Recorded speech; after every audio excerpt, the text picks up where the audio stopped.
कायरता की पराकाष्ठा उरी हमला। दोस्तों, तारीख थी 18 सितंबर 2016। सुबह के 4 बज रहे थे।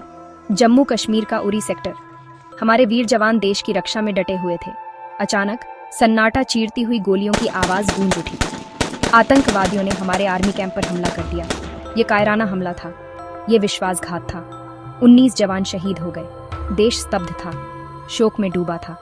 लेकिन इस घटना ने भारत की आत्मा को झकझोर कर रख दिया। उरी हमले के बाद भारत का खून खौल रहा था। हर कोई बदला चाहता था, लेकिन भारत शांतिप्रिय देश है। हम युद्ध में विश्वास नहीं रखते। हमने संयम बरता। हमने दुनिया को बताया कि आतंकवाद मानवता का दुश्मन है। हमने राजनीतिक रूप से पाकिस्तान को अलग थलग करने की कोशिश की, लेकिन पाकिस्तान अपनी नापाक हरकतों से बाज नहीं आया। तब भारत ने फैसला किया कि अब चुप रहना काफी है। अब समय आ गया है मुंहतोड़ जवाब देने का। अब समय आ गया है दिखाने का कि भारत की शांति को कमजोरी समझने की भूल मत करो। सर्जिकल स्ट्राइक, दुश्मन के घर में घुसकर मारा। 28 सितंबर 2016 की रात भारतीय सेना पूरी तरह से तैयार थी। दुश्मन को उसके घर में घुसकर मारने का प्लान तैयार था।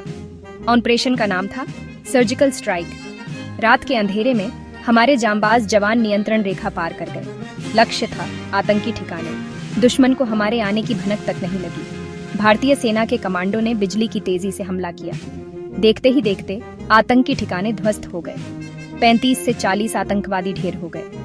भारतीय सेना ने यह साबित कर दिया कि वह किसी भी चुनौती का सामना करने के लिए तैयार है। सर्जिकल स्ट्राइक के बाद पूरी दुनिया में भारत की तारीफ हुई। पाकिस्तान को मुंह की खानी पड़ी। उसे समझ आ गया कि भारत अब पहले जैसा नहीं रहा। पुलवामा का काला दिन, एक और कायराना हमला। दोस्तों, 14 फरवरी 2019, प्यार का दिन। जम्मू कश्मीर के पुलवामा में सीआरपीएफ के काफिले पर आत्मघाती हमला हुआ। 40 जवान शहीद हो गए। देश एक बार फिर गम और गुस्से में डूब गया। जैश-ए-मोहम्मद ने इस कायराना हमले की जिम्मेदारी ली। पाकिस्तान एक बार फिर अपने आतंक के अड्डे से वार कर रहा था, लेकिन अब भारत चुप नहीं बैठने वाला था। Balakot air strike. भारत ने जवाबी कार्रवाई करने का फैसला किया। इस बार निशाना था आतंक का अड्डा, पाकिस्तान का बालाकोट। 26 फरवरी 2019 की सुबह भारतीय वायुसेना के लड़ाकू विमानों ने बालाकोट में जैश-ए-मोहम्मद के ठिकानों पर धावा बोल दिया। बमों की गड़गड़ाहट से पूरा इलाका हिल गया। आतंकी ठिकाने ध्वस्त हो गए। बड़ी संख्या में आतंकवादी मारे गए। बालाकोट एयर स्ट्राइक ने दिखा दिया कि भारत अपनी सीमाओं की रक्षा के लिए किसी भी हद तक जा सकता है। बालाकोट एयर स्ट्राइक के बाद पाकिस्तान बौखला गया। उसने जवाबी कार्रवाई की कोशिश की। इस दौरान भारतीय वायुसेना के विंग कमांडर अभिनंदन वर्धमान का MiG-21 विमान पाकिस्तान में गिर गया।